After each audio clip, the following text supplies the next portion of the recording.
Good evening and welcome. Exactly.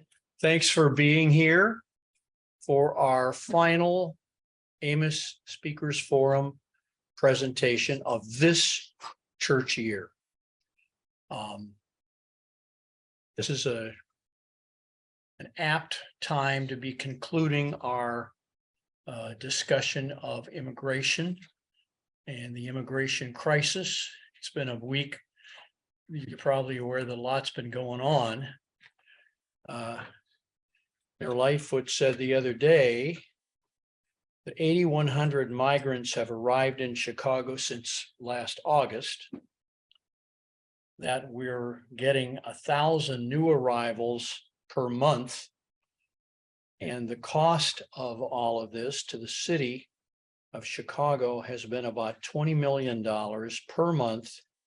That's what's needed to support the flow of immigrants from the border into Chicago. So it's very appropriate, I think. And of course, President Biden is going to be sending National Guard troops. I hope I'm not stealing any of your speech. No, but I just got off the phone with President Biden. And I'm sure you can fill us in on all that.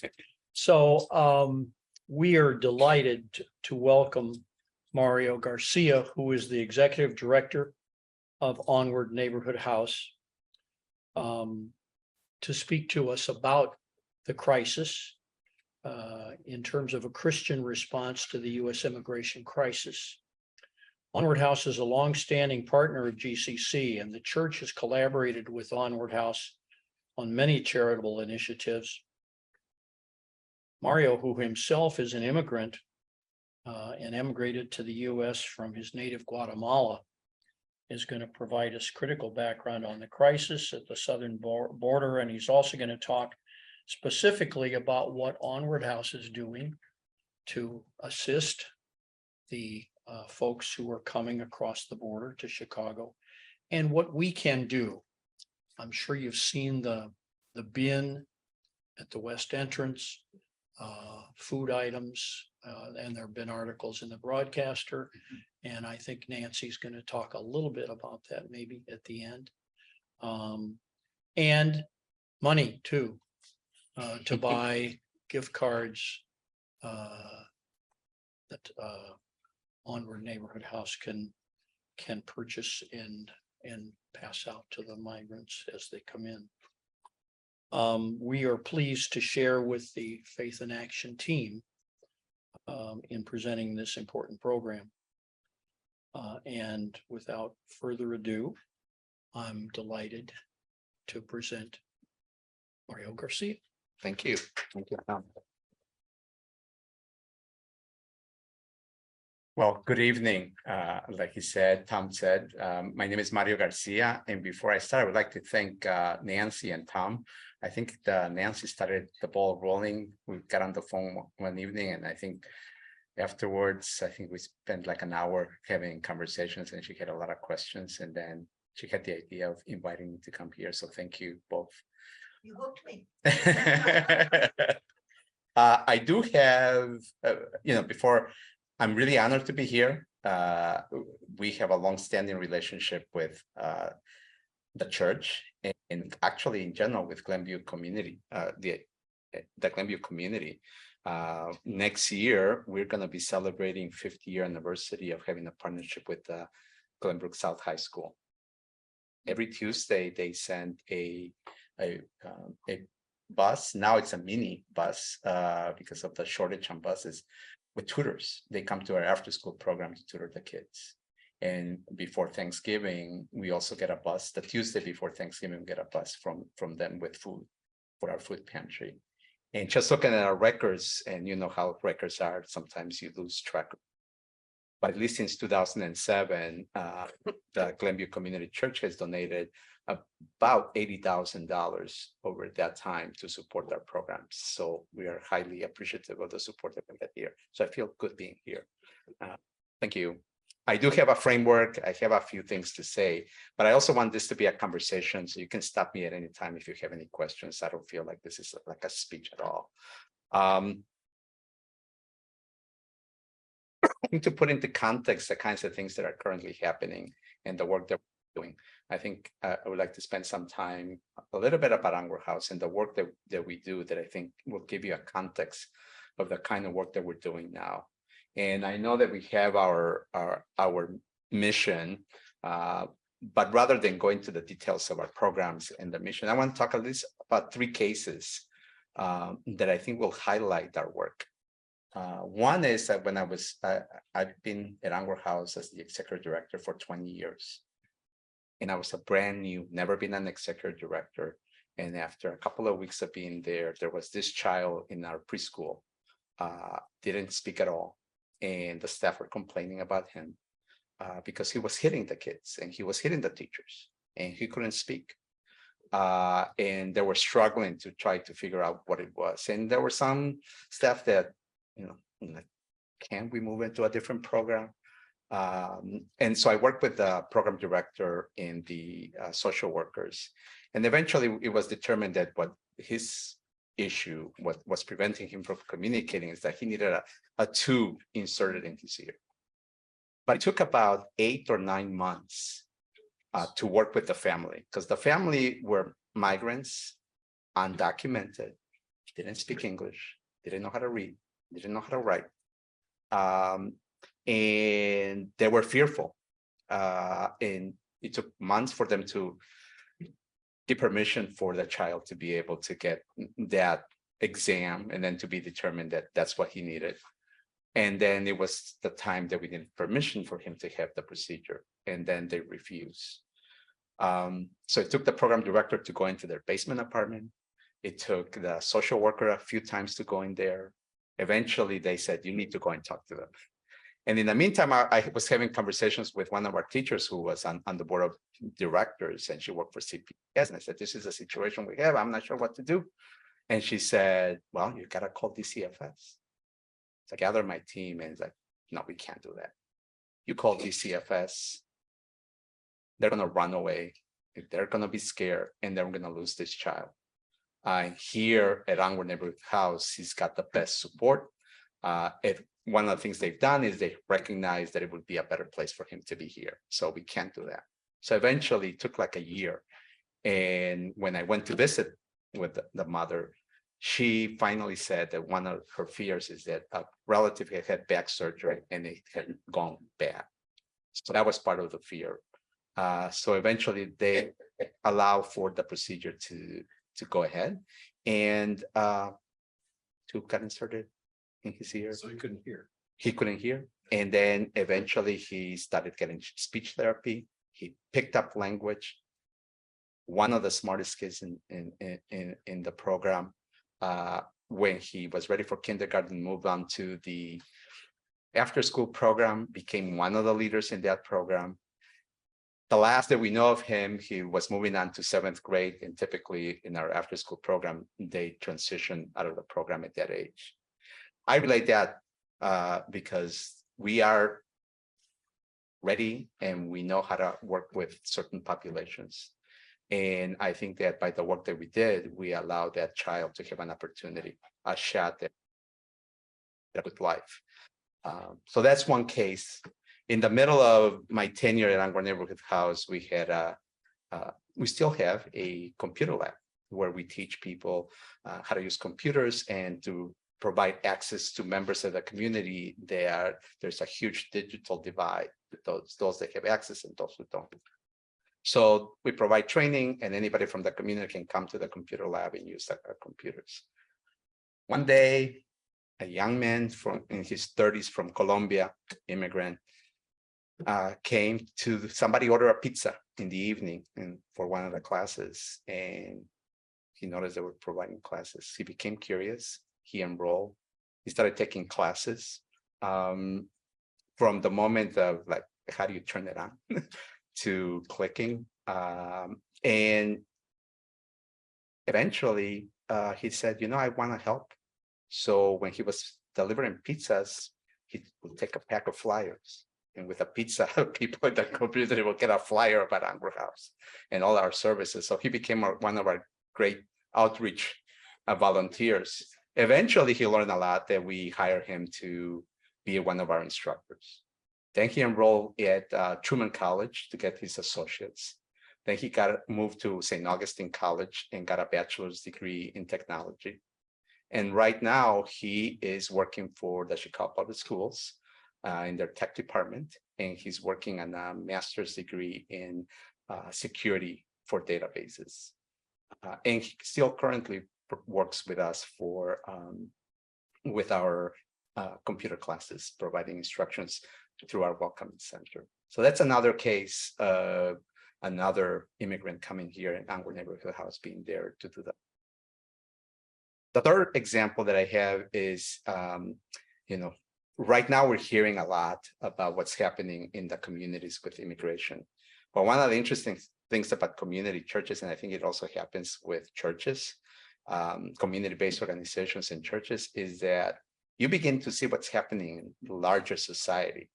So when we know the economy is going south, our food pantry numbers start to go up.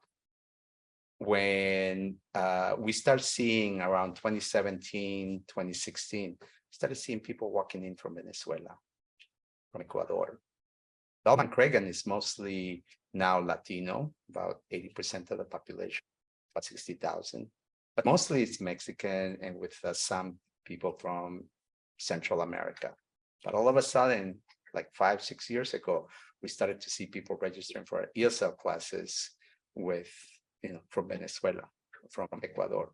We also started to see a mix from people who had very little education to people who were lawyers, who were doctors, who were nurses.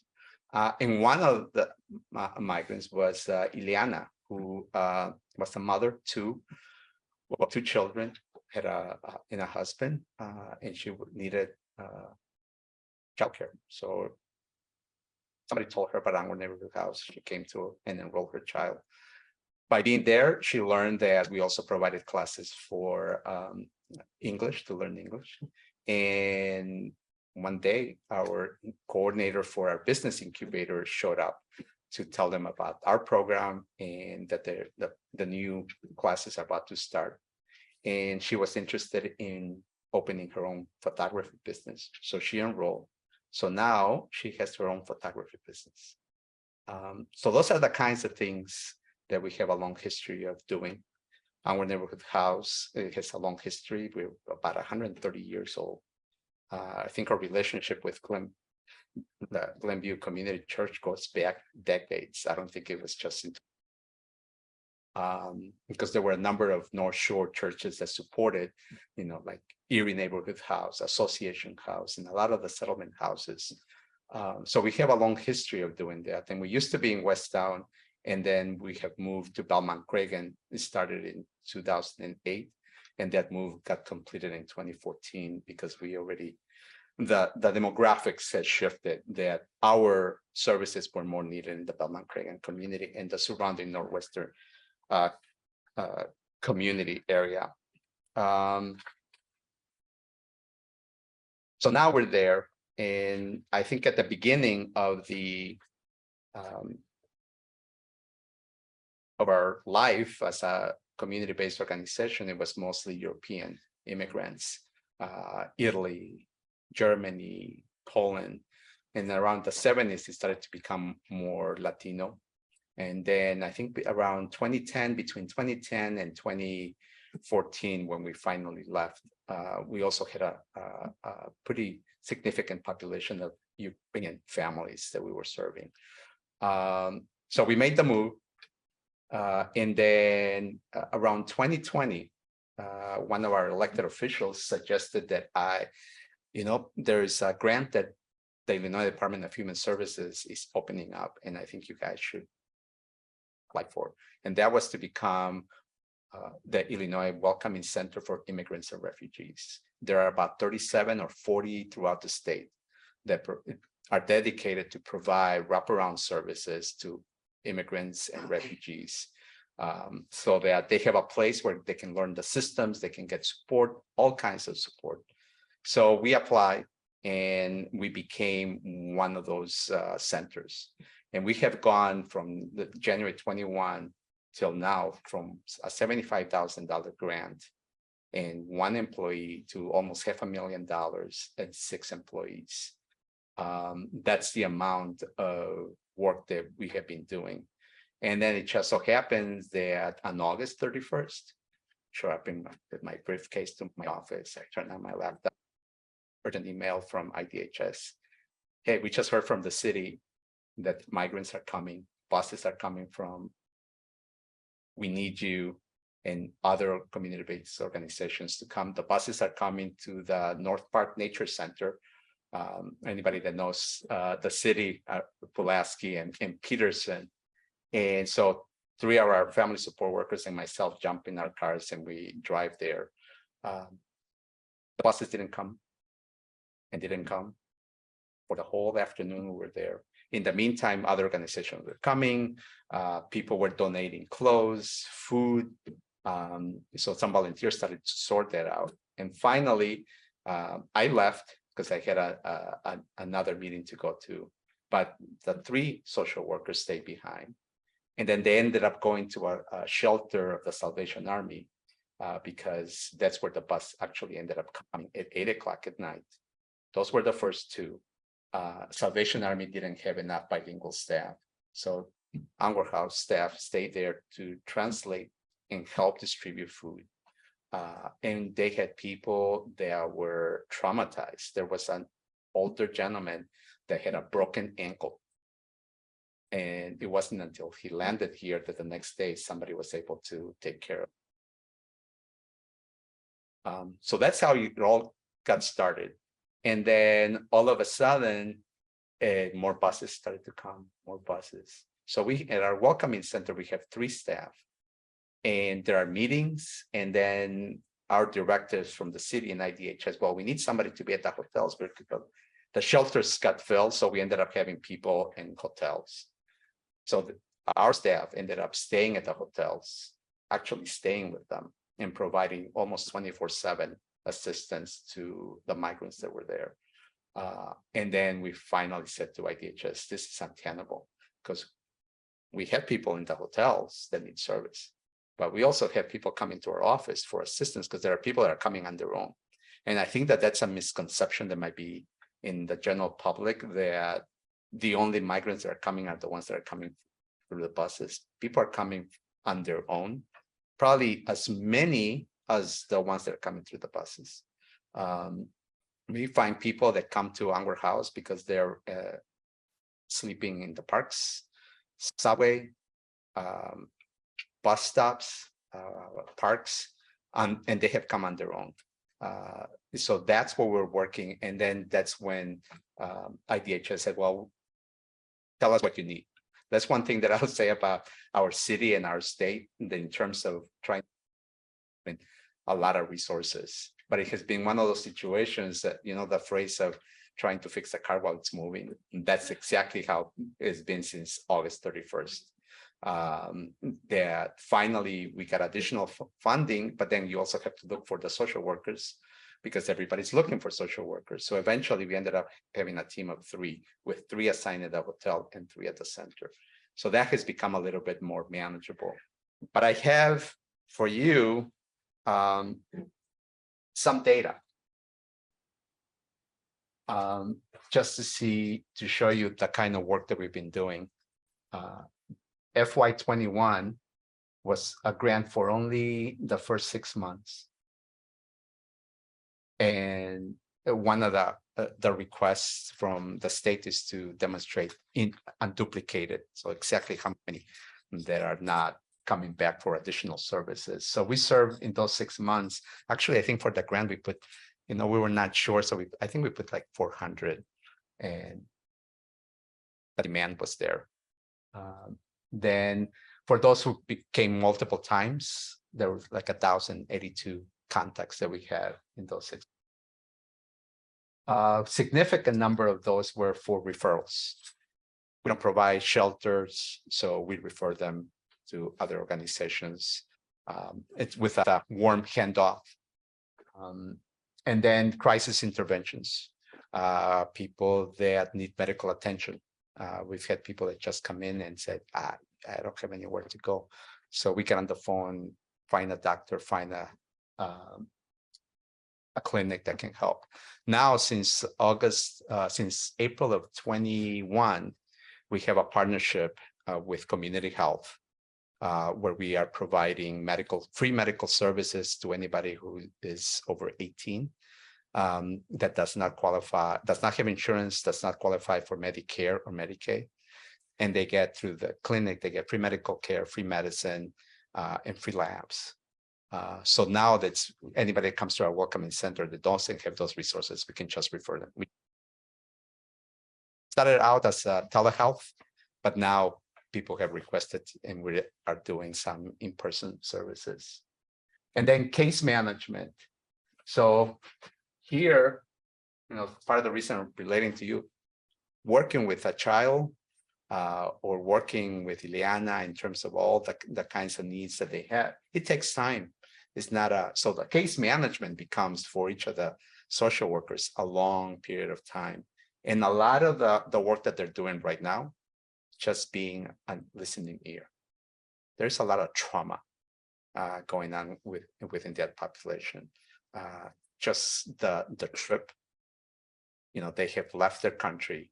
They have walked through the Darien Gap in South America between Colombia and Panama, and then they continue their journey here, and then they get on that bus, or they're told to get on that bus. They get dropped off here. They get to a hotel. The city is there. The state is there. Community-based organizations are there, and probably are thinking, okay, now my problems get resolved. Well, you can't work because you don't have a work permit. To get a work permit, you need to have certain documents. And that may or may not work. One of those is a proof of I think it's a birth certificate. Lost all of that stuff on their trip here. Not like I can pick up the phone and say, hey, Mary, can you send me my birth certificate? That's not gonna. Some of them will qualify for asylum, some of them will not. So that's kind of the experience. And then for FY22, our numbers just blew up. And this number, it's the number of people that have been impacted, because if mom comes for help, well, they may have, the husband is there too, and 2 or 3 children. The other thing that's been happening is that there's been quite a number of children. Because one of the things that we did is also lend some of our preschool teachers to come and help at the hotels, because I walked into that hotel and it's like there's a couple of, we were located at the Holiday Inn on Cumberland. So there were, at one point, I think there were like 400 families there. So it was kind of chaotic. One room, IDHS and caseworkers, and the other room with tables, the families with social workers. And so in another room, they had the kids for some kinds of activities, reading or arts, while another organization was scrambling to figure out how to put those kids in CPS school. And a lot of the work was, oh, somebody needs a doctor, let's get a transportation, make sure that they get there. Or how we're going to get them back, those kinds of things. And a lot of the teachers when they came back, reported crying that some of the children had reported, 40-year-old, 5-year-olds, 7-year-olds reporting that they had seen dead bodies on their way back to the States. So that we now are starting to provide some mental health support to our own staff. And then this is the numbers here. This one in particular doesn't jive because between this fiscal year and this year, now we have a different software. So for a non-for-profit, this is a little bit too detailed, but this one was just with IDHS. And then in July, they told us, okay, we're going to increase your budget to $300,000. You can hire 2 more people. But then when we asked for more money and they had said to ask for more, then that subcontract was given to another organization to manage. So that's why now we still have the data, but now it's not in an easy way. So we still have to tabulate manually in order to give you those numbers. these were the number of people that, there were probably about 5 organizations at the Holiday Inn, and our caseload was to help with 31. At the beginning of this, our staff was ordering the food. The hotel was not providing. So we were managing anything and everything that the families needed. Eventually, as things started to get settled and people had a little bit more time for planning, then the state moved in to have another entity within the state to provide the meals. And then this one is a recovery fund that people qualify. So these are an additional 97 people that have received about $2,000, I think it is, to help them with rental assistance. So these are folks that will get $2,000 for 3 months to pay for an apartment. And then they can hopefully somehow their legal status or their work permit gets organized and settled. So they'll be able to rent, get a job, right? But if that doesn't happen, they'll get another 3 months. But the issue that I see is that this is not going to work in that nice, clean. So right now we are dealing with the now new numbers coming, new buses. So we're still in the midst of the crisis mode. But as we help to settle some of the folks and put them in some kind of shelter and all of that, 6 months from now, 8 months from now, their legal status still may not be settled. They may not be able to work. Who knows what's going to happen to the economy? So what's going to happen to all these numbers of people? You said that some will get asylum and some will not be successful in getting asylum. Can you talk a little bit about what the criteria is for making those decisions? Yeah, everybody that's in a hotel, my understanding is that they will be given the opportunity to get a work permit. So that's the first step, while they also work on trying to get asylum.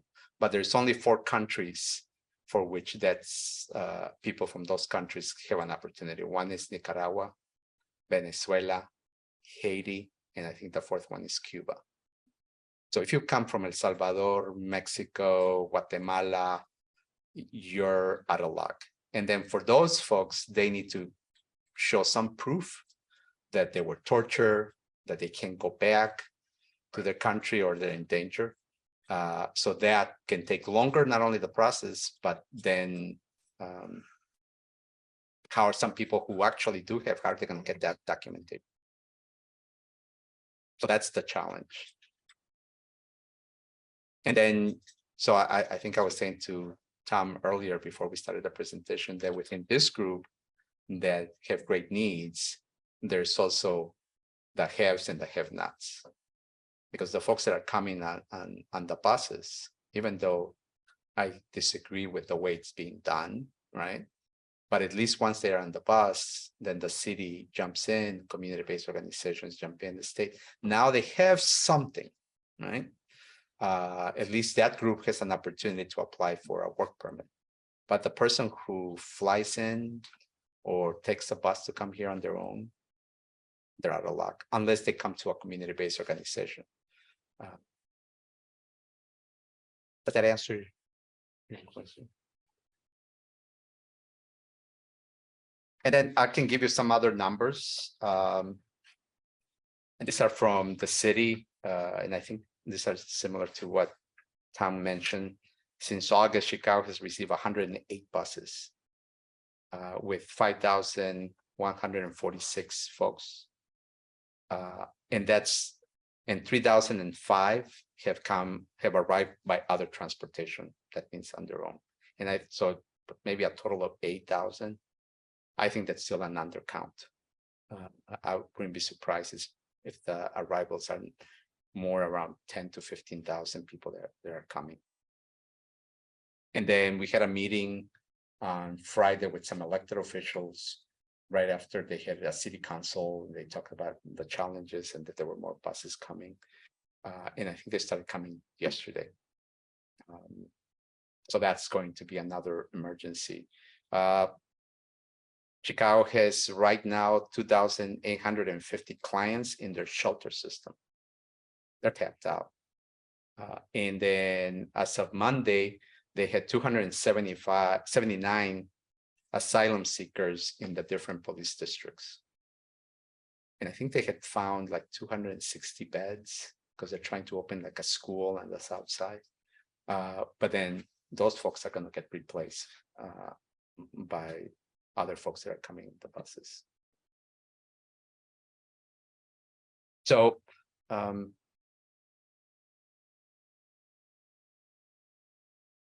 think one of the things that I would like for folks to know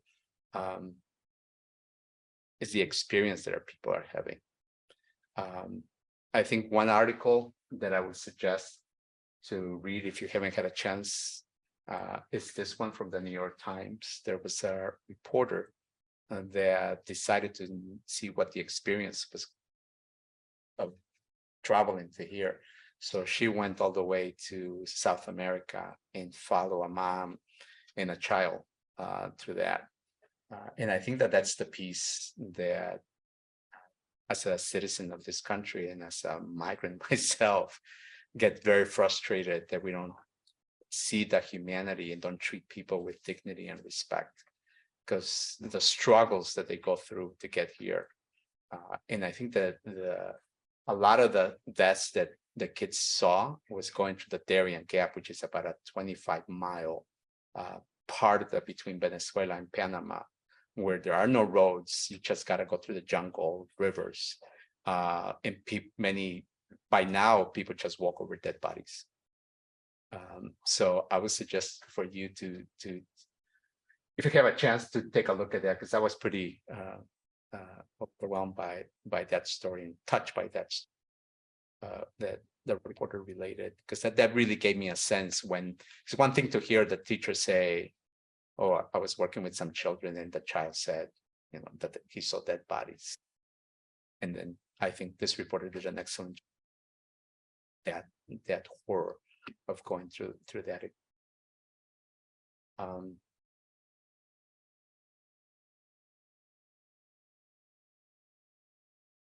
I think the other piece that I will want to share is, I think, what are the priorities as I see it.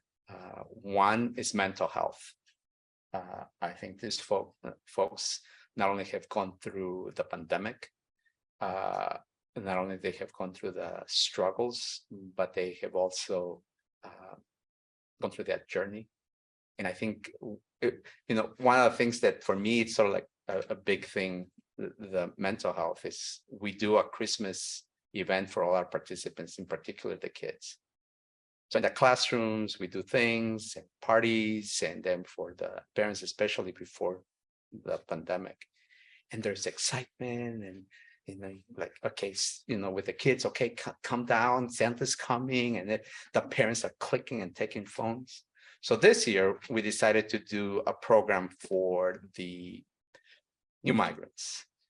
So the Welcoming Center staff put together an event for them, just for them. And we opened up a couple of classrooms that we could fit like 60 people. And when I walked in, I was really surprised. Like, I walked church.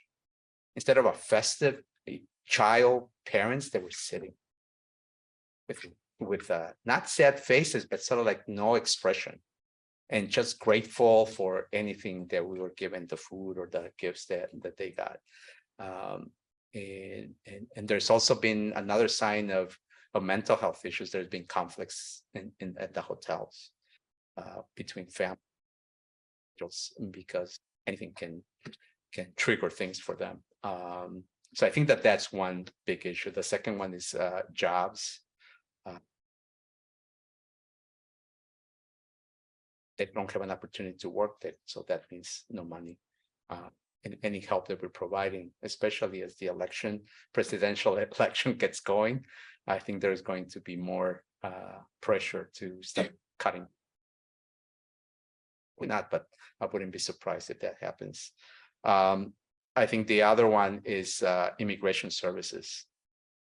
That's why I would not have volunteered to come here today if it was that conversation was around immigration, because so complex that some people can do some things, some people from certain countries can do some things that this will require. And I hate to use the word comprehensive because I've been hearing that for a long time, and I don't think we're ever going to get that. But I think long term, like 20, 30 years from now, if we ever get our act together, it's going to be a combination of fixing our internal politics and our external politics to be able to solve this problem. Because if we can help people stay in their countries, then we wouldn't have this problem here. If those countries had a better political system, a better political economic system, then we wouldn't be in this particular crisis. So if you could just get together and putting together a plan, that would be helpful. I think the other one that I would say is housing. I don't know where we're going to put all these folks. And that's going to be like a revolving door between those who go to the shelter, finally they get some assistance, get an apartment, they don't get a job, they're going to be back on the street. I wish I had better news around that, but I am really concerned about that.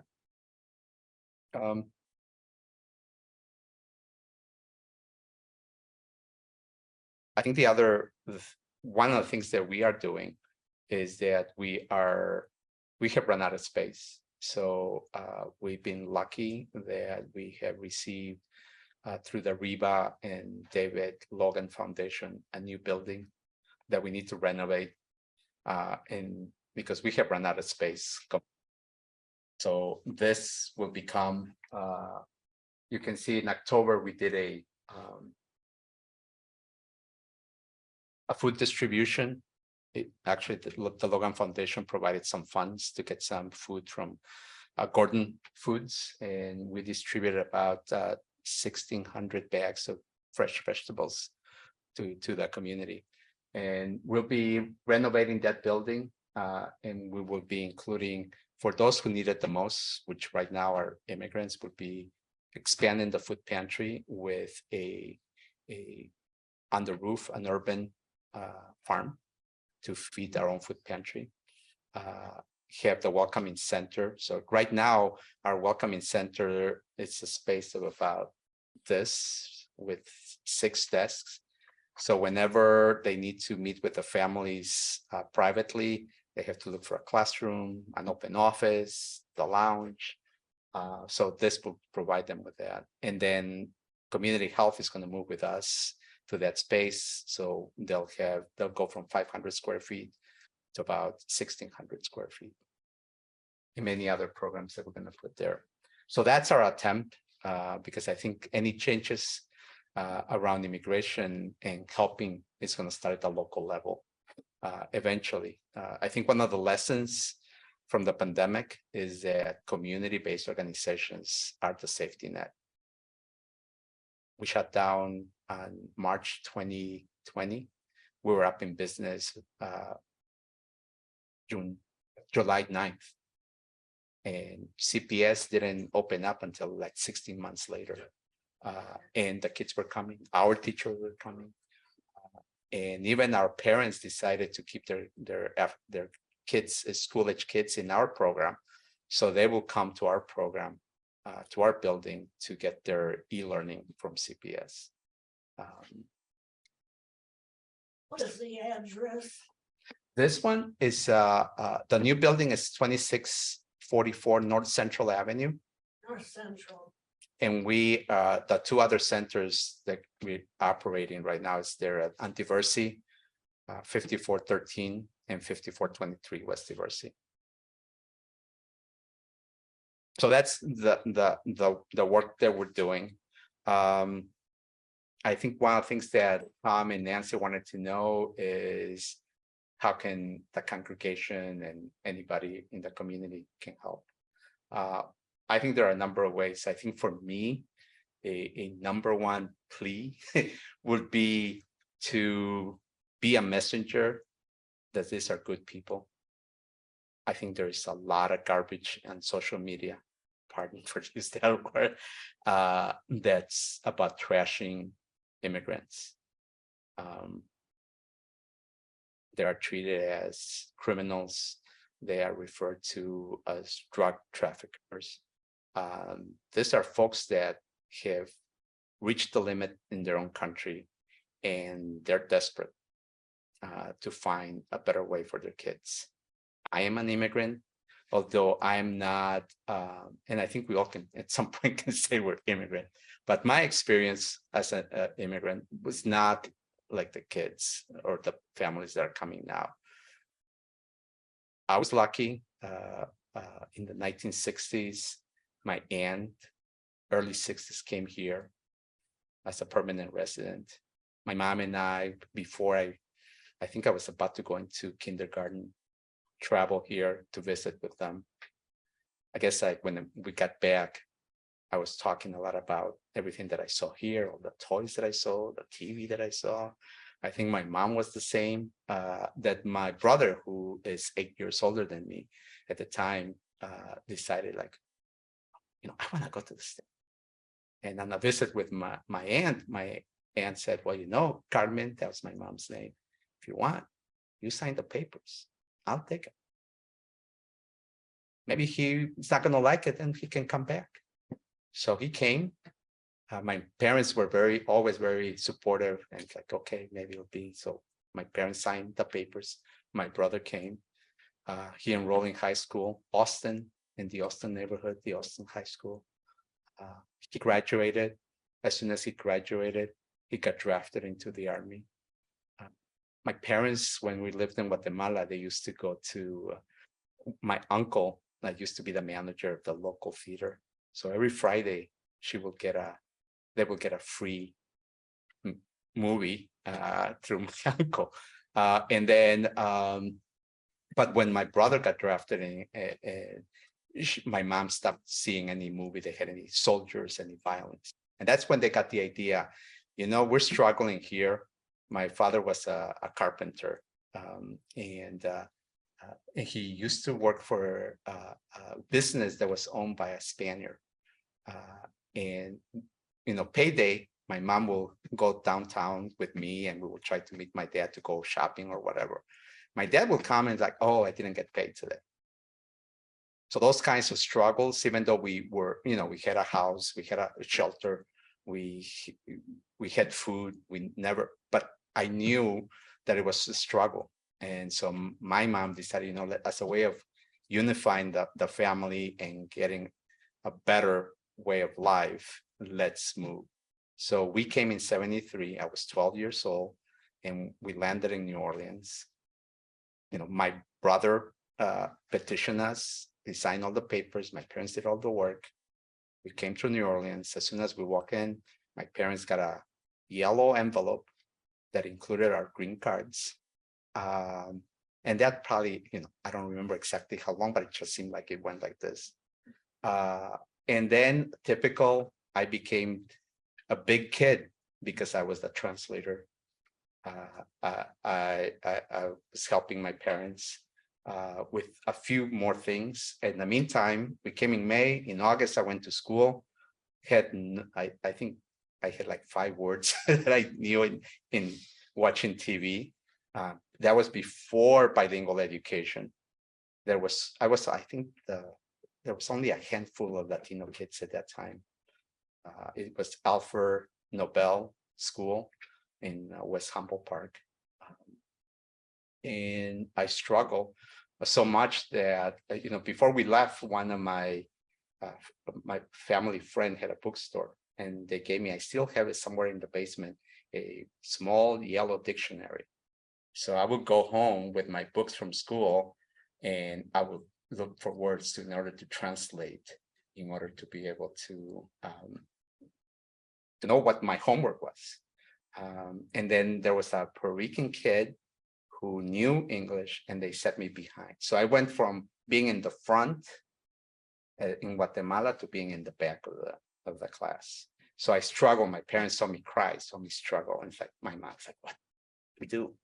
we gotta go back. But I'm glad they stuck with it because I live a life that honors my parents. They sacrificed everything.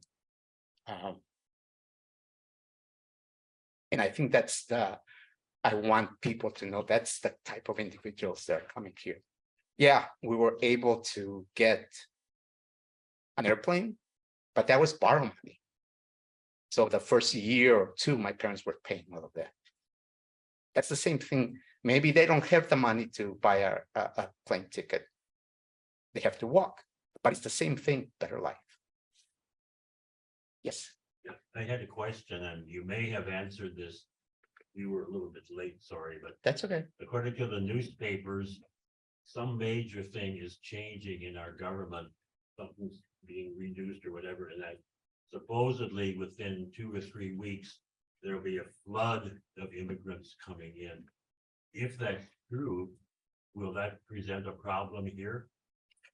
Well, that's actually happening. It's, I think, Law 42, which was put in place, that people had to go into Mexico and apply for asylum. And now that's, I think, expires May 11th. So that's the fear that then a lot more people are coming. But the latest that I heard is, and I saw just pictures on TV, is that the Biden administration has sent army folks to prevent people from coming, the National Guard, yeah. So it's, I think that's a perfect example. Something changes, then we do something temporary. And then, there's going to be negotiations, advocacy, and that's probably going to change as well. And the people that get caught are those that are, families with kids, individuals that are just being used as ping pong. One from the Illinois congressional delegation working on this, gang of eights, are trying to do any immigration reform.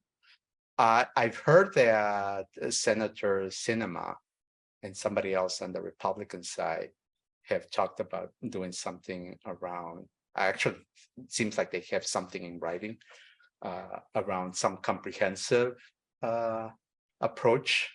But right now, I think with the debt bill and the budget, I don't know if anything's going to be done. Maybe we should be getting Delia Ramirez to stand up.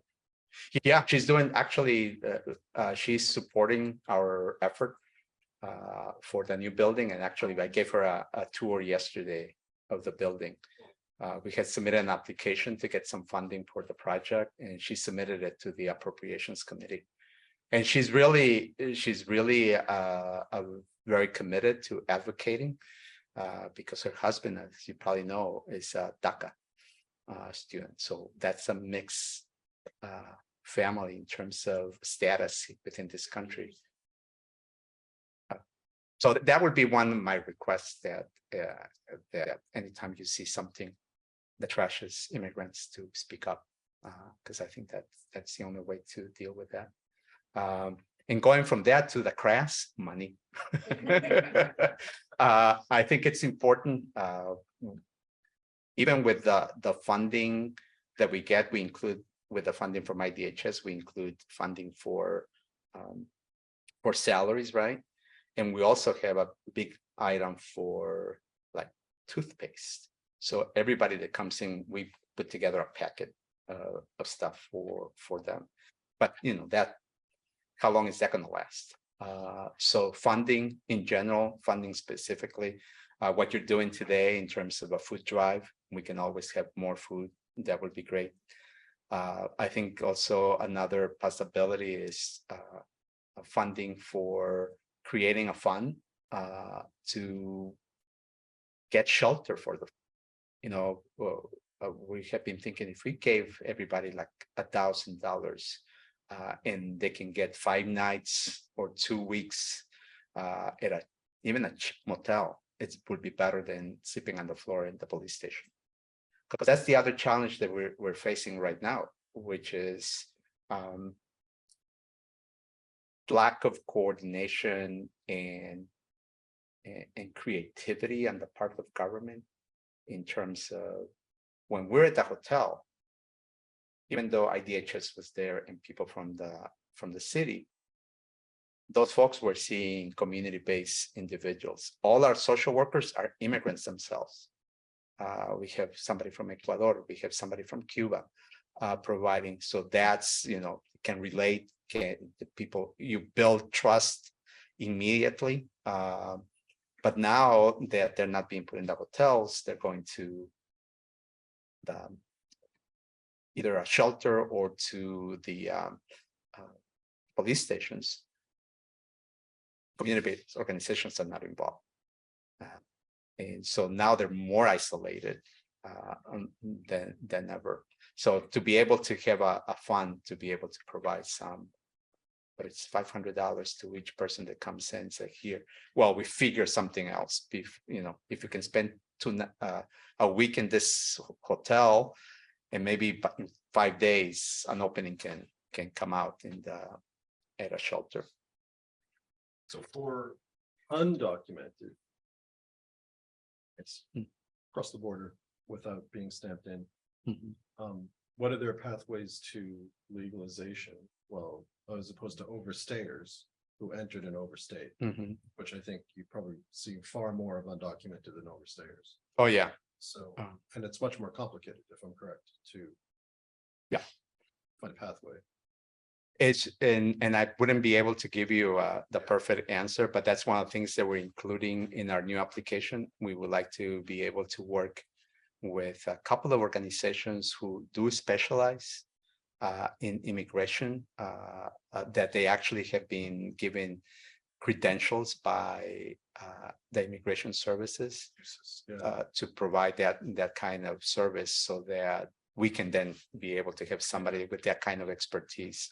Because we also, one day I was going through the lounge and I overheard a conversation between a participant and a social worker, and said that she paid $5,000 to a lawyer for help. I have no idea if she just got ripped off, or she's actually going to get some really good service. So that's another issue that we're dealing with. They're prey for getting a job, not getting paid what they're supposed to, but then their response would be, I'm making more than I would be, but they're getting exploited. Yes. Let me see. I think I touch on your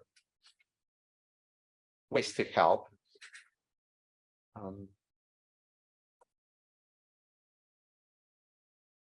I think another one would be if you can identify places outside of the city of Chicago, churches, church-based.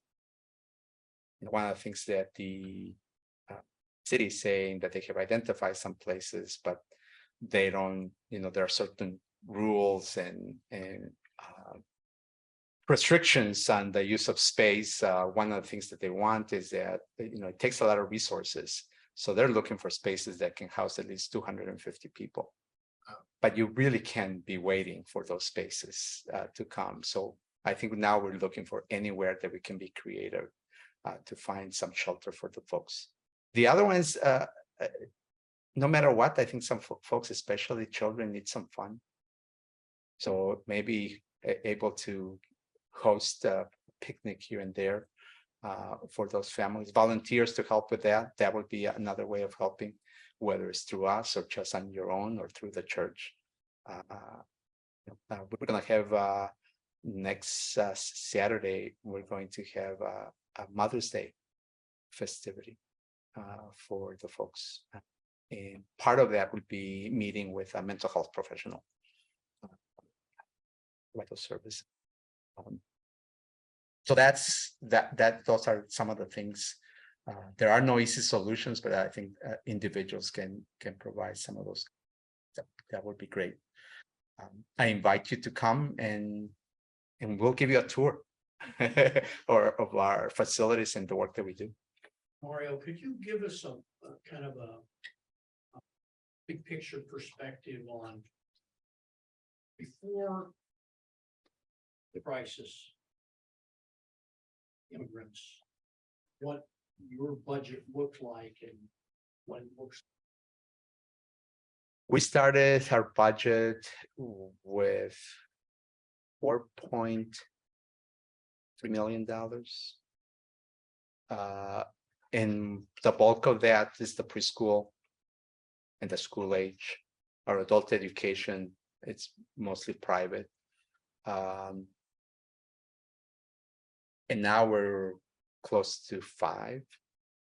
And with the addition of this building, I foresee that in 3 years, we could be at $8 or $9 million budget.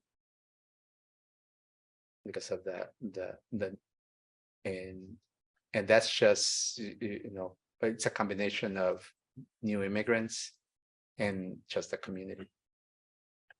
Our food pantry prior to the pandemic, we were seeing 40 to 60 people every Thursday between the hours of 3 and 6 when it's open. The pandemic hit, I asked for volunteers from staff, and because I figured that was the one program that needed to be open no matter what.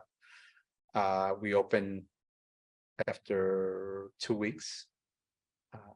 So 300, 350 come. And that hasn't dropped. We still see from time to time between 125 to 200 people, because then you had inflation.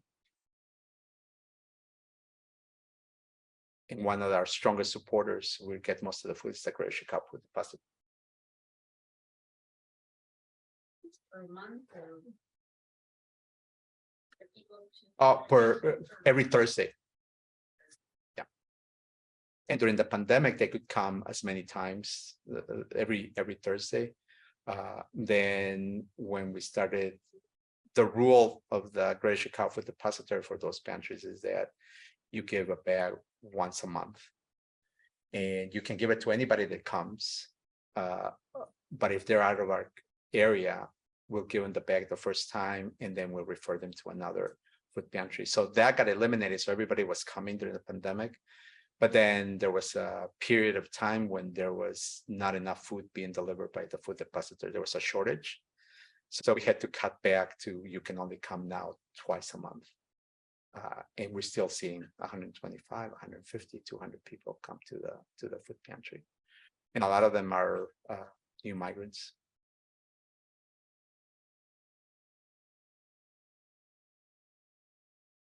Yes. You had mentioned earlier this evening that you feel our country should do more to help the countries that are in difficulty and people are escaping. Do you feel then that our country should begin to limit more the amount of immigrants? Or what do you think our country should do with the numbers of immigrants? I wish I had the answer, but I do think long term, and it's more, and I recognize that this is more a dream, is that our foreign policy needs to focus more on Latin America, where migrants are coming, and work around the politics and the economics of those countries. It's simple, this is me as an individual thinking that that's the direction, but I know it's not something that's going to happen overnight. That's going to take a long time. I mean, there was a period of time where a lot of the countries were becoming more democratic. The economy was much better. At one point, Venezuela was one of the top countries.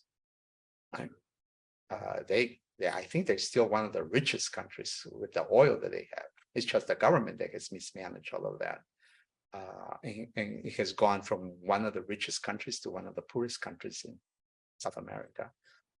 So I think that that's the ultimate solution. We can compare it to this country now. Democracy was fully embedded. So it wasn't until probably the last 5 years that we realized that it could disappear. And now I'm not trying to get into the politics, but I think this is the first time after almost 50 years living here that, freedom of speech could disappear. there is not a smooth transition. You know, if you look at the history of Latin America, after most countries, after the president ends their tenure, they go to Spain, they come to Miami, and they're out of there because they don't want to go to jail. Here we had a tradition that the president loses, another one takes over, there's a pomp and circumstance, and we move on, right? The biggest problems between the parties has been high taxes, low taxes. That has been the debate, cut programs, add more programs. So we've had a tradition. So now think about Latin America, where there hasn't been a tradition of democracy. So when there have been attempts, it's easy to revert back to, and I think that's what has happened in Brazil and Venezuela, that because here we can rely on, well, the courts will decide this, the courts will prevent this. And it seemed like so far it has worked that way, right? But so I'm using that as an example that because we have a tradition and an infrastructure and it's embedded, those forces that can create a political and economic decline can be resisted. Whereas in Latin America, democracy lasts for like 6 days, 6 months, but then other forces that are embedded. You know, in Guatemala, you know, my parents used to talk that the country is owned by 12 families. You know, my family used to talk, you know, when a crime in a house gets robbed or you get robbed, don't call the cops because they'll take what they didn't take before. But that gives you a glimpse of that's what's embedded. So I think that's, unless we fix that, you know, you'll go through these periods of, you know, Ronald Reagan did immigration reform to kind of prevent. Clinton, I think, did something too. It's a cycle until those countries get addressed. And it is a responsibility too. I'm not saying that it's, but that's the only solution. The other harsh one is like what the president is thinking of doing now is just block the border. But that's eventually, you know, it's hard to keep people away. I don't think that's going to work. They're going to find a way to.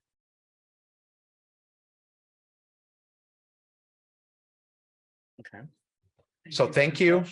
Thanks. I hope I answered your questions. Thank you.